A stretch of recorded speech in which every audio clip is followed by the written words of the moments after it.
आर्थिक सुरक्षा और आर्थिक स्वतंत्रता के संदर्भ में लेखक रॉबर्ट टी कियोसाकी बताते हैं कि मेरे दोनों डैडियों ने मुझे कॉलेज जाने और डिग्री लेने का सुझाव दिया, परंतु कॉलेज की डिग्री लेने के बाद मैं क्या करूं, इसके बारे में दोनों के सुझाव अलग अलग थे। मेरे ज्यादा पढ़े लिखे डैडी लगातार सलाह देते थे कि स्कूल जाओ, अच्छे नंबर लाओ और अच्छी सुरक्षित नौकरी खोज लो। वो क्वाड्रेंट के बाएं हिस्से पर जीवन केंद्रित करने का सुझाव दे रहे थे।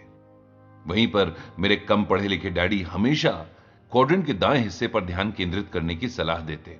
वो कहते थे कि स्कूल जाओ, अच्छे नंबर लाओ और खुद की कंपनी शुरू करो।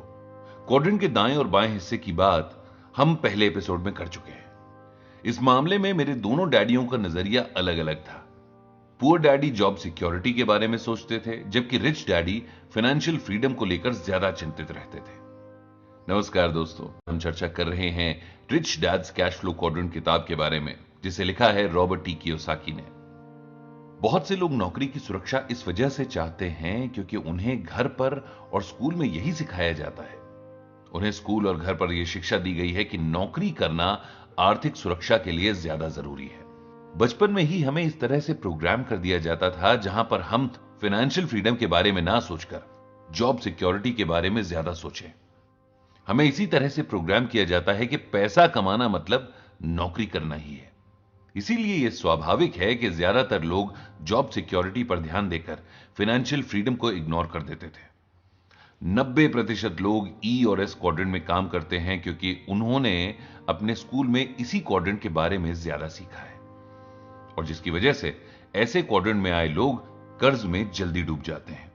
जॉब या बिजनेस को इसलिए करते हैं ताकि अपने घर का खर्च चला सकें, कि उन्हें फाइनेंशियल फ्रीडम किस तरह से मिल जाए, पर उन्हें इसकी ट्रेनिंग नहीं दी जाती है। इस प्रशिक्षण के अभाव, नौकरी की सुरक्षा और बढ़ते व्यक्तिगत कर्ज के कारण ज्यादातर लोग अपनी फाइनेंशियल फ्रीडम की तलाश को पूरा नहीं कर पाते हैं। अक्सर लोग फाइनेंशियल फ्रीडम यानी आर्थिक स्वतंत्रता की खोज में नौकरियां बदलते रहते हैं, लेकिन सही मायने में यह फाइनेंशियल फ्रीडम क्वाड्रेंट के दाएं हिस्से में पाई जाती है, अर्थात बी यानी बिजनेस ओनर और आई यानी इन्वेस्टर वाले क्वाड्रेंट में। इस बात को हमें लेखक रॉबर्ट कियोसाकी अपने दोस्त के उदाहरण से समझाते हैं। रॉबर्ट बताते हैं कि उनका हाई स्कूल का एक दोस्त है।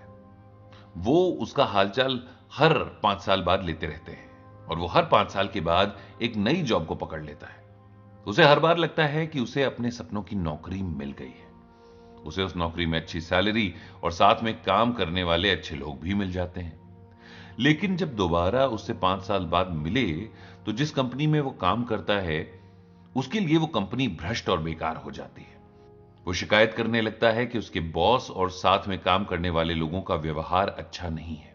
उसके बॉस ने किसी और को प्रमोशन दे दिया है और उसकी सैलरी अभी भी कम है। फिर 6 महीने के बाद उसे एक नई जॉब मिल जाती है और फिर से वही सिलसिला शुरू हो जाता है। यह कुछ इस तरह से दिखता है जैसे कोई जानवर अपनी पूंछ का पीछा कर रहा हो। यह कभी खत्म ना होने वाली प्रक्रिया लगती है। हो सकता है कि वो ऐसा करके ज्यादा धन कमा ले, उसे अच्छा पद मिल जाए और अच्छी सैलरी भी।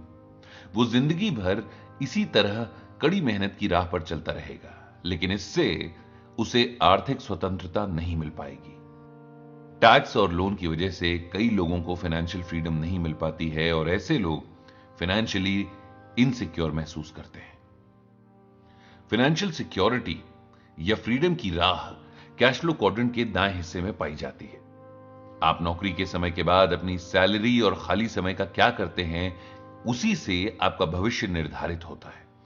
अगर आप क्वाड्रेंट के बाएं हिस्से में कड़ी मेहनत करते हैं तो आप हमेशा कड़ी मेहनत करते रहेंगे, और अगर आप क्वाड्रेंट के दाएं हिस्से में कड़ी मेहनत करते हैं तो आपके पास आर्थिक स्वतंत्रता पाने का सुनहरा अवसर होगा। इस चर्चा से जुड़े रहने के लिए